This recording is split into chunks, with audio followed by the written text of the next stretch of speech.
जुलाई को Patna high court जो judgement देगी, या अगर 3 जुलाई को पटना हाई कोर्ट अगर जजमेंट नहीं देती है, डिले करती है, तब आप हमारे पास 14 जुलाई को आपका केस हम ऑटोमेटिकली लिस्ट कर लेंगे। ये सुप्रीम कोर्ट ने आश्वासन दिया है। हाई कोर्ट के ऑर्डर का आपको इंतजार करना पड़ेगा।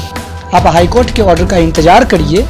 सरकार के साइड से जो वकील थे उन्होंने कई बार रिक्वेस्ट किया सुप्रीम कोर्ट से कि लगभग 10 दिनों का समय बचा हुआ है, अगर सिर्फ आप हमें 10 दिन दे देते हैं तो इस सर्वे का काम हम पूरा कर लेंगे, जो जिसको हाई कोर्ट ने जनगणना कहा है, सेंसस कहा है। तो मुझे तो नहीं लगता है कि पटना हाई कोर्ट या सुप्रीम कोर्ट से सरकार को राहत मिल सकती है। आगे भी सरकार केस नहीं जीत पाएगी, ऐसा सीधा सीधा प्रतीत हो रहा है, क्योंकि ये पूरा का पूरा मामला ही राइट टू प्राइवेसी और कॉन्स्टिट्यूशनल जो वैलिडिटी है उसके अगेंस्ट है। तो ये जो 500 करोड़ का खर्च वाला मामला है, कल को हो सकती है सरकार इस पर भी गिर जाए।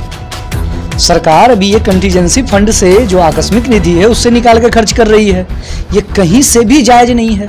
अगर संवैधानिक रूप से देखेंगे तो ये जायज नहीं है। ये सरकार आकस्मिक निधि ये सर्वे करवाने के लिए नहीं रखा गया है, ये बहुत सारे और भी मामले होते हैं उसके लिए प्रिजर्व्ड होता है।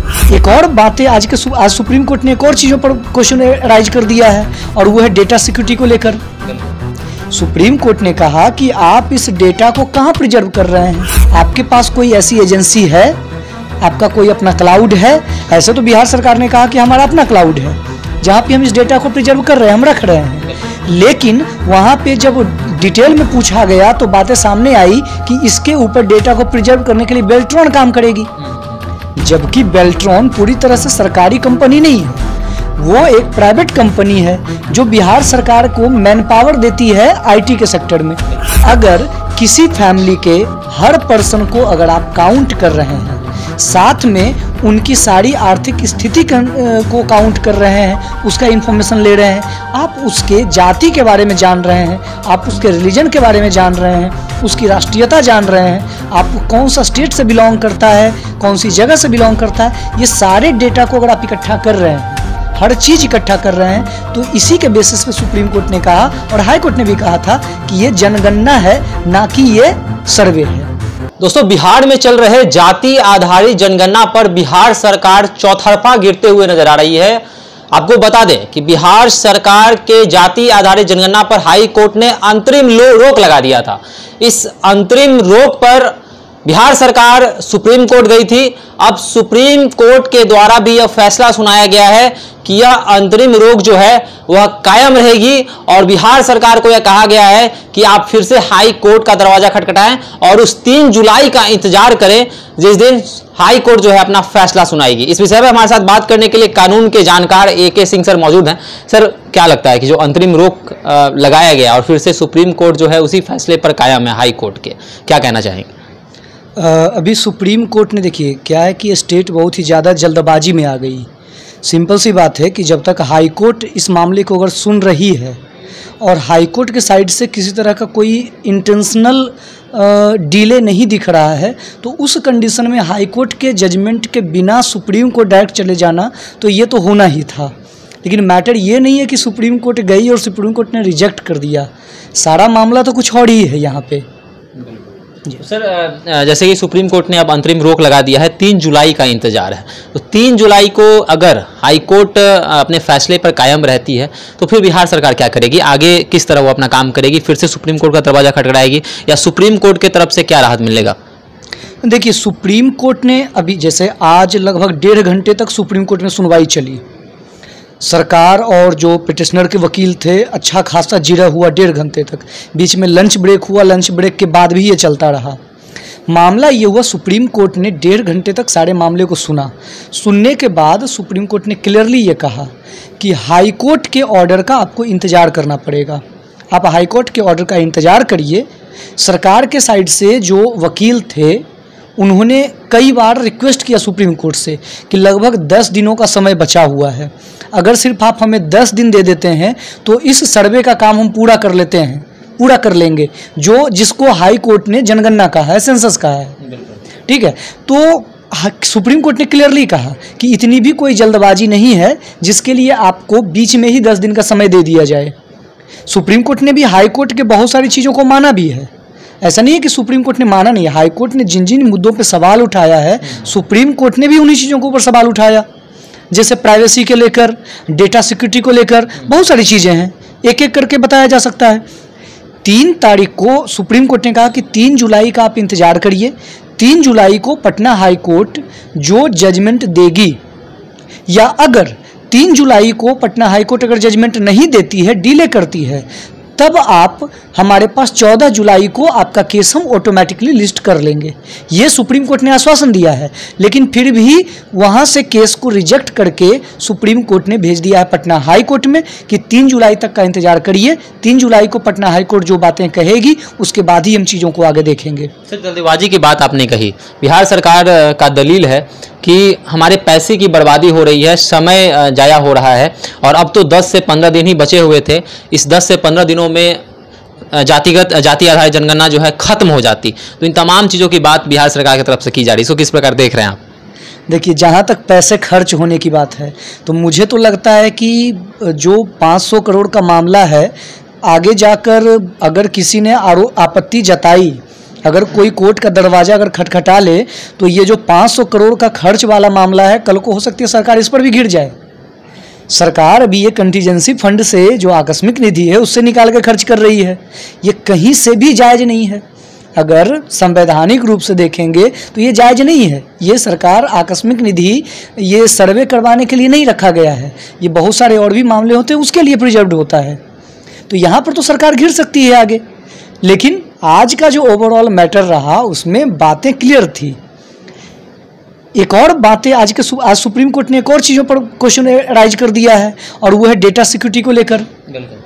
सुप्रीम कोर्ट ने कहा कि आप इस डेटा को कहाँ प्रिजर्व कर रहे हैं, आपके पास कोई ऐसी एजेंसी है, आपका कोई अपना क्लाउड है? ऐसे तो बिहार सरकार ने कहा कि हमारा अपना क्लाउड है जहाँ पे हम इस डेटा को प्रिजर्व कर रहे हैं, हम रख रहे हैं, लेकिन वहाँ पे जब डिटेल में पूछा गया तो बातें सामने आई कि इसके ऊपर डेटा को प्रिजर्व करने के लिए बेल्ट्रॉन काम करेगी, जबकि बेल्ट्रॉन पूरी तरह से सरकारी कंपनी नहीं है, वो एक प्राइवेट कंपनी है जो बिहार सरकार को मैन पावर देती है आईटी के सेक्टर में। ठीक है, तो यहाँ पर भी सरकार फंस रही है। मुझे तो लग रहा है कि ओवरऑल जो सुप्रीम कोर्ट का आज का मैटर था और पहले जो हाई कोर्ट में मैटर हुआ है, ये ओवरऑल अगर कंबाइंड कर दिया जाए तो मुझे तो नहीं लगता है कि पटना हाई कोर्ट या सुप्रीम कोर्ट से सरकार को राहत मिल सकती है। आगे भी सरकार केस नहीं जीत पाएगी, ऐसा सीधा सीधा प्रतीत हो रहा है, क्योंकि ये पूरा का पूरा मामला ही राइट टू प्राइवेसी और कॉन्स्टिट्यूशनल जो वैलिडिटी है उसके अगेंस्ट है। सुप्रीम कोर्ट ने भी आज कहा कि अगर आपको ये सर्वे करवाना था तो हम 2 मिनट के लिए ये एक्सेप्ट कर सकते थे अगर आप विधानसभा से अगर आप इसे पास करवा लिए होते, लेकिन चूंकि ये एक नॉर्मल ऑफिशियल ऑर्डर के थ्रू हो रहा है तो इसलिए इसको तो रोका जाना बिल्कुल पॉसिबल है और रोका जाना ही चाहिए।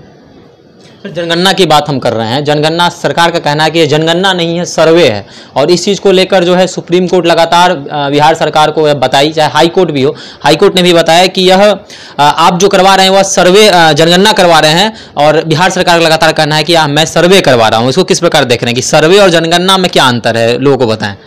देखिए, सर्वे बहुत ही नॉर्मल चीज़ होता है। आप किसी के बारे में जो प्राइमरी इंफॉर्मेशन लेते हैं या कुछ प्राइमरी या कुछ पार्शियल डेटा कलेक्ट करते हैं, वो सर्वे कहा जा सकता है किसी पर्टिकुलर चीज़ों के ऊपर। जैसे आप लैंड सर्वे करते हैं तो ज़मीन के बारे में आप किसी से इंफॉर्मेशन ले सकते हैं, लेकिन जो सेंसस जनगणना होता है वो भारतीय संविधान मतलब इंडियन पार्लियामेंट से पास किया हुआ एक एक्ट है, सेंसस एक्ट है, और उसमें क्या होता है, सेंसस एक्ट में सारी चीज़ें डिफाइन की गई है कि जनगणना कहेंगे किसे।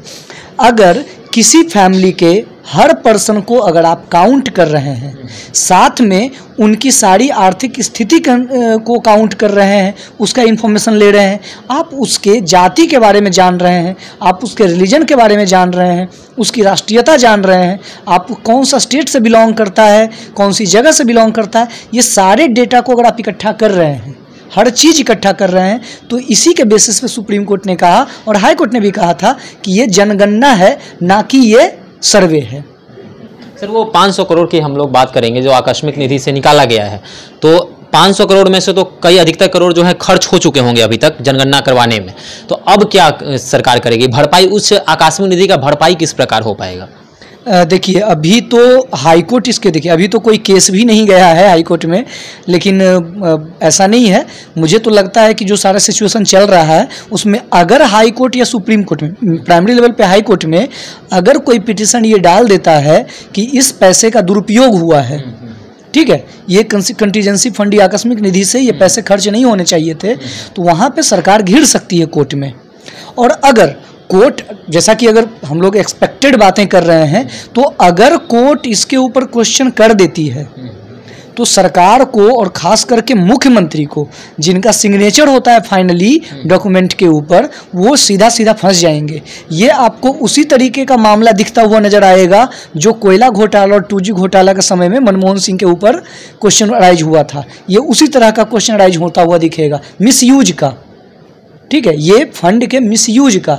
और मिसयूज अगर कोई सरकार करती है तो जो उसके डिसीजन मेकर जो होते हैं, जैसे इसमें डिसीजन मेकर मेनली मुख्यमंत्री होंगे, तो उनके फंसने के चांसेस बन सकते हैं अगर कोर्ट इसके ऊपर क्वेश्चन राइज करती है तो। सर 3 जून का डेट रखा गया है, 3 जुलाई को जो भी आदेश आता है, क्या लगता है कि अब पूरी तरह जाति आधारित जनगणना बंद होने वाला है या फिर से इसकी शुरुआत हो सकेगी? आपको क्या लगता है सर? देखिए, लीगल वैलिडिटी और कॉन्स्टिट्यूशनल वैलिडिटी के अकॉर्डिंग जो मुझे लगता है, उसके अकॉर्डिंग तो मुझे नहीं लग रहा है कि सरकार सफल हो पाएगी, क्योंकि हाई कोर्ट से लेकर सुप्रीम कोर्ट तक मैंने सरकार की जितनी भी दलीलें सुनी है अभी तक, आज भी मैंने कहा ना कि 1.5 घंटे सुप्रीम कोर्ट ने मामले को सुना है, जबकि पहले तो वो लिस्ट ही करने को रेडी नहीं था, सुनने को तैयार नहीं था, वो रिजेक्ट कर रहा था प्राइमरी लेवल पे ही। लेकिन फिर भी रिक्वेस्ट करने के बाद जब 1.5 घंटे तक ये मामला सुना गया, उसके बाद भी सरकार के तरफ से जो दलील दी गई वो सीधा सीधा यही कहा जा रहा था बिना किसी लॉजिक के कि बस मुझे 10 दिन दे दिया जाए, मैंने पैसे खर्च कर दिए हैं, सारी चीज़ें हो चुकी है, तो बस मुझे 10 दिन और दे दिया जाए ताकि ये चीज़ें बर्बाद ना हो, मैं अपना काम पूरा कर लूँ।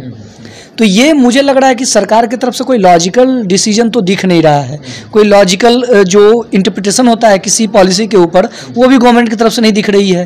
तो ओवरऑल अगर हाई कोर्ट इसे डिसमिस कर देता है, अगर ये सरकार के विरुद्ध फाइनल डिसीजन दे देता है पटना हाई कोर्ट, तो मान के चलिए कि सरकार अब इस केस को नहीं जीत पाएगी। फिर ये मान के चलिए, क्योंकि पटना हाई कोर्ट ने जो लॉजिक दिया है, सेम लॉजिक पे एग्री सुप्रीम कोर्ट भी कर रहा है, और उसी का आंसर बिहार सरकार दे नहीं पा रही है, ना हाई कोर्ट में दे पा रही है, ना सुप्रीम कोर्ट में दे पा रही है। तो इसके हिसाब से तो मुझे नहीं लगता कि बिहार सरकार जीत पाएगी इस केस को।